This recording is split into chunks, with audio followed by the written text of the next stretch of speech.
Hola, amadísima familia de Radio Arcoíris de Amor. Les habla su amigo y hermano Luis Madrid de acá desde el sur de California, transmitiendo desde un pedacito de montaña, un pedacito de desierto, y hoy estaremos leyendo el Evangelio de Marcos capítulo 2 y aprendamos juntos de su palabra. Bueno, comenzamos aquí.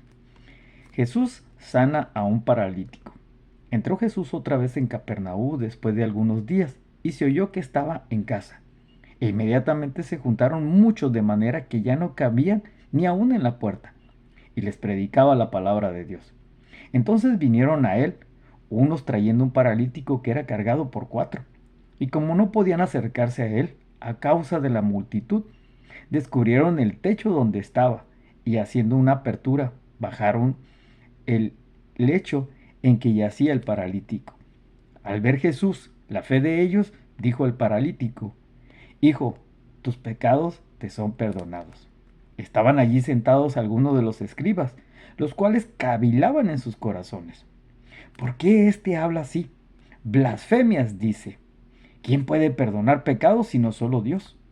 Y conociendo luego Jesús en su espíritu que cavilaban de esta manera, dentro de sí mismos les dijo: ¿Por qué caviláis así en vuestros corazones?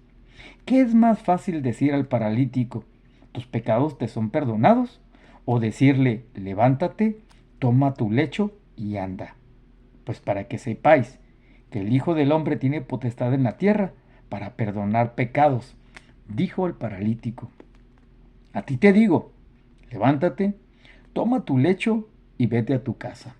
Y entonces él se levantó enseguida y tomando su lecho salió delante de todos, de manera que todos se asombraron y glorificaron a Dios diciendo: nunca hemos visto tal cosa. El llamamiento de Leví, versículo 13. Después volvió a salir al mar y toda la gente venía a él y les enseñaba. Y al pasar vio a Leví, hijo de Alfeo, sentado al banco de los tributos públicos y le dijo: sígueme. Y levantándose le siguió. Aconteció que estando Jesús a la mesa en casa de él, muchos publicanos y pecadores estaban a la mesa juntamente con Jesús y sus discípulos, porque había muchos que le habían seguido. Y los escribas y los fariseos, viéndolo comer con publicanos y con los pecadores, dijeron a los discípulos: ¿qué es este que él come y bebe con publicanos y pecadores? Al oír esto Jesús les dijo: los sanos no tienen necesidad de médico, sino los enfermos. No he venido a llamar a justos, sino a pecadores. En el versículo 18 encontramos las preguntas sobre el ayuno. Y los discípulos de Juan y de los fariseos ayunaban, y vinieron a él y le dijeron: ¿por qué los discípulos de Juan y los fariseos ayunan y tus discípulos no ayunan? Jesús les dijo: ¿acaso los que están de bodas pueden ayunar mientras que está con ellos el esposo? Entre tanto que tiene consigo el esposo no pueden ayunar. Pero vendrán días cuando el esposo les será quitado, y entonces aquellos días ayunarán. Nadie puede poner remiendo paño nuevo en vestido viejo. De otra manera, el mismo remiendo nuevo tira de lo viejo y se hace peor la rotura. Nadie echa vino nuevo en odres viejos, de otra manera el vino nuevo rompe los odres y el vino se derrama y los odres se pierden. Pero el vino nuevo en odres nuevos se ha de echar. Los discípulos recogen espigas en el día de reposo. Esto es interesante, amada familia. Aconteció que al pasar por los sembradíos en día de reposo, sus discípulos andando comenzaron a arrancar espina porque tenían hambre. Entonces los fariseos le dijeron: mira, ¿por qué hacen en el día de reposo lo que no es lícito? Pero él les dijo: ¿nunca leíste lo que hizo David cuando tuvo necesidad y sintió hambre? Él y los que estaban con él. ¿Cómo entró a la casa de Dios siendo Abiatar sumo sacerdote y comió de los panes de la preposición, de los cuales no es lícito comer sino los sacerdotes? Y aún dio a los que estaban con él. También les dijo: el día de reposo fue hecho por causa del hombre, y no el hombre por causa del día de reposo. Por tanto, el Hijo del Hombre es Señor aún del día de reposo. Interesante, amada familia, ¿qué podemos aprender de este capítulo? Bueno, en este capítulo, Marcos enfatiza la autoridad de Jesús, que Él era quien Él decía ser. Él decía ser el Hijo de Dios, Él decía ser Dios, y que tenía autoridad para perdonar pecados. ¿Recuerdan el paralítico y la fe de sus amigos? Bueno, esta es la reacción que deberíamos de tener nosotros ante las necesidades de los demás. Priorizar sus necesidades antes que las nuestras. Ellos sabían que su amigo paralítico, él no podía llegar por sus propios medios ante Jesús. Pero era tanto la fe y el amor y la compasión que existía en sus corazones, que ellos decidieron negarse a sí mismos para poder llevar a su amigo ante los pies de Jesús, porque ellos estaban convencidos y querían que su amigo fuera sano. ¿Qué podemos aprender de esa historia, amada familia? Que así deberíamos de comportarnos nosotros cuando vemos las necesidades de una persona. Priorizar sus necesidades antes que las nuestras.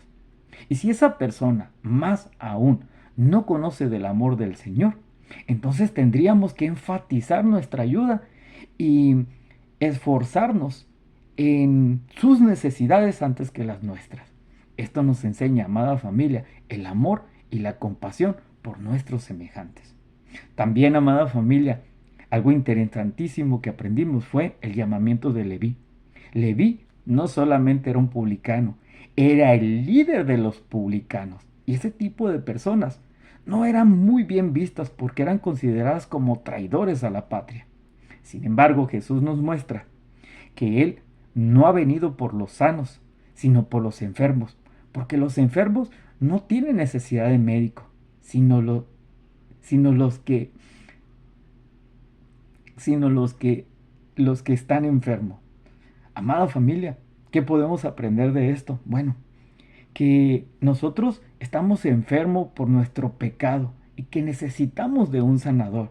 Y Jesús nos hace el llamamiento. De nosotros dependerá si queremos hacer caso de ese llamamiento, si decidimos seguirle y dejar todo atrás, como lo hizo Mateo, Leví. Él era un publicano, él era un recaudador de impuestos. Su vida estaba llena de maldad, pero él, al cuando Jesús le llama, él deja todo atrás, deja toda su vida atrás y decide seguirle. Esa debería de ser la respuesta de nosotros cuando escuchamos la palabra de Dios.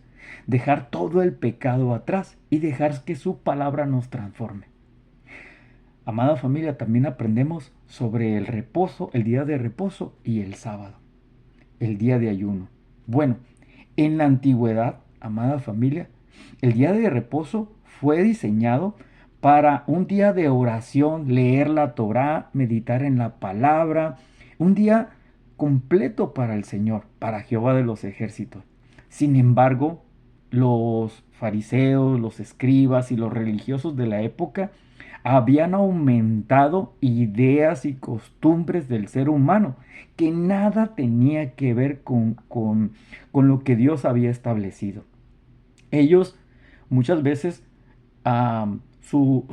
cuando entraban en ayuno, su rostro lo hacían parecer como más, dice la palabra, lo demudaban. Y esto quería decir para presumirle a otras personas, mira cómo estoy yo por causa de Jehová. Yo sí ayuno, yo sí entrego mi corazón. ¿Cuántos de nosotros, amada familia, muchas veces decimos que vamos a la iglesia a la oración, a interceder por otros? Pero cuando salimos de ese tiempo de oración, nos seguimos comportando como personas normales, sin amor y sin compasión por los demás. Esto no debería de ser así, amada familia. Nos volvemos como esos religiosos de esa época, que únicamente decimos, vamos a la iglesia o voy a meterme en mi casa a orar, pero salimos de ese recinto igual. Debería de ser lo contrario. Deberíamos de salir con más amor y compasión y buscando a aquellas personas que tienen necesidad y priorizarlas antes que las de nosotros. En resumen, amada familia, el capítulo de Marcos 2 nos enseña a priorizar nuestra búsqueda en la palabra de Dios, en la oración, en el estudio de la palabra, pero no solamente quedarnos ahí. en que una vez que hemos comprendido el amor, la gracia y la misericordia de Dios, ser un reflejo de ello allá afuera, en el mundo. Jesús dijo, ustedes son la sal de la tierra, ustedes son la luz del mundo. Allá afuera, amada familia, es donde tenemos que comportarnos como verdaderos discípulos del Señor y como reconciliadores. Hacer la tarea que Jesús nos enseñó. Si realmente somos sus discípulos, entonces tendríamos que tener un comportamiento como lo hizo el Maestro, imitar al Maestro. Bueno, amada familia, oremos. Oremos para que este pequeño estudio nos pueda ayudar a muchos a priorizar nuestras actividades en el reino de Dios, buscar el reino de Dios y su justicia. Y también que crezca en nuestros corazones la compasión por los necesitados. Amadísimo Padre, yo te doy gracias por esta mañana, Señor, porque este estudio es primeramente para mí, Padre bendito. Gracias te doy, Señor, porque he comprendido que ha sido solamente tu gracia y tu misericordia, por la cual hoy puedo estar de pie. Gracias te doy, Señor, y te pedimos, Señor, te pido por mi familia, te pido por mis hermanos, te pido por mi iglesia, para que podamos priorizar tu palabra, tu oración, nuestra relación contigo, pero también como un resultado, Señor, que podamos ir afuera y predicar el Evangelio, no con acciones, no con juicio, Padre bendito, sino en amor, demostrando que ese amor que tú diste por nosotros en una cruz se refleja hoy en nosotros y que somos un resultado de tu misericordia. Gracias te doy, Señor, en el nombre de Jesús. Amén. Bueno, amada familia, me encantó compartirles este versículo, Marcos capítulo 2. Espero que hayamos aprendido juntos, porque la primera enseñanza fue para mí y solo les comparto lo que el Señor puso en mi corazón. Dios me los guarde, Dios me los bendiga y que sigamos aprendiendo para ser la luz del mundo. Hay mucha necesidad allá afuera, amada familia, y la única manera de suplir esa necesidad es en comunión con Dios, ir a ser discípulos y compartir la palabra, no juicio. Dios me los guarde, Dios me los bendiga.